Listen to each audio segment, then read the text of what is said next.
こんにちは、さゆりです。皆さんお元気ですか？前に私のポッドキャストでお寿司や豚骨ラーメンについて話しました。皆さんは他にどんな日本の料理を知っていますか？他に天ぷら、たこ焼きなども有名ですね。そして日本のファストフードといえばどんなものがありますか？5秒考えてみましょう。1、2、3、4、5。日本のファストフードといえば、牛丼、そば、うどんなどがあります。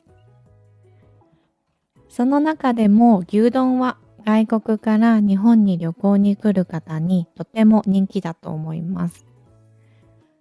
短い時間で温かいご飯が食べられる。早くて安くて美味しい。この3つが揃っているのが牛丼の魅力ですよね。今日は牛丼の起源。起源というのは始まりのことです。そしてどのように牛丼が日本中に広まったのかを歴史と文化の面から紹介しようと思います。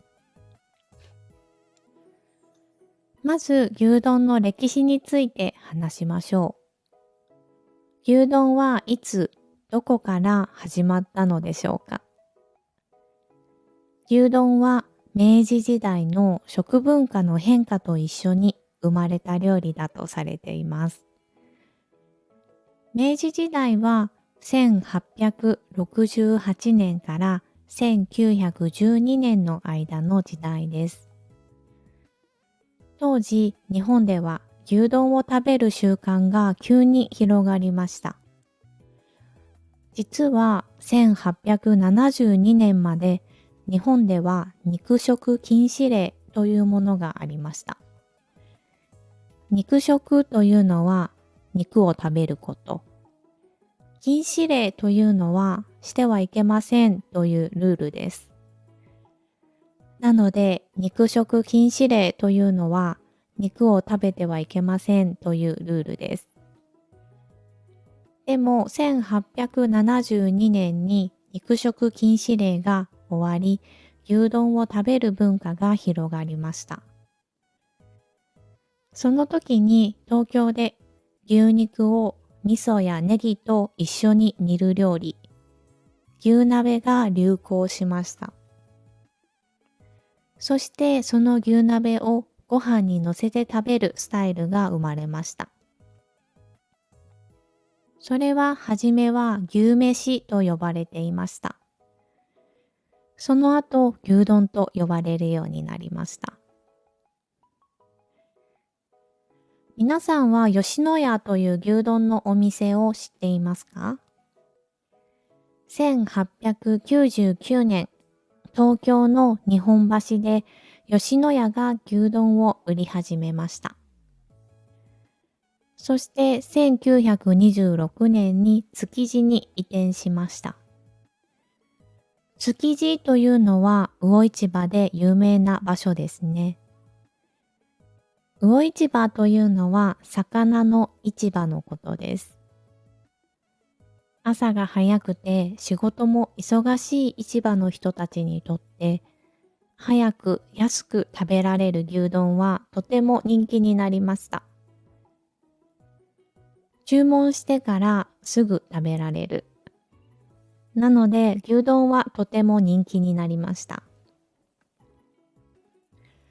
戦後、戦争の後、高度経済成長の時代になると、牛丼のチェーン店が増えて、1970年頃には吉野家は全国へ出店しました。出店というのはお店を出すことです。他にもすき家、松屋などのチェーン店も有名です。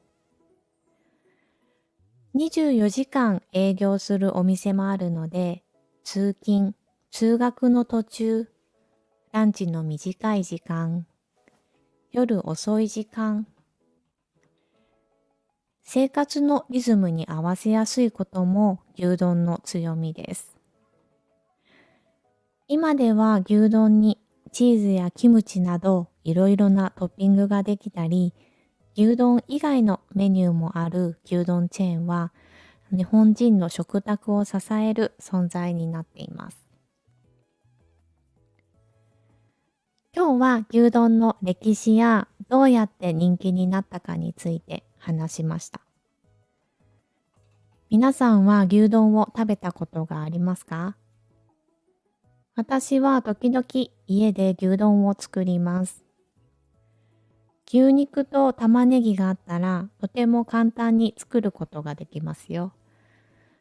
興味があったら皆さんもレシピを調べて作ってみてくださいね。今日のポッドキャストはこれで終わります。このポッドキャストの感想や、ポッドキャストで話してほしいテーマがあれば、ぜひコメントに書いてくださいね。また前におにぎりやお寿司、ラーメンについてのポッドキャストのエピソードがあるので、日本の食べ物について興味がある方はぜひそのポッドキャストも聞いてみてください。それではまた次のポッドキャストでお会いしましょう。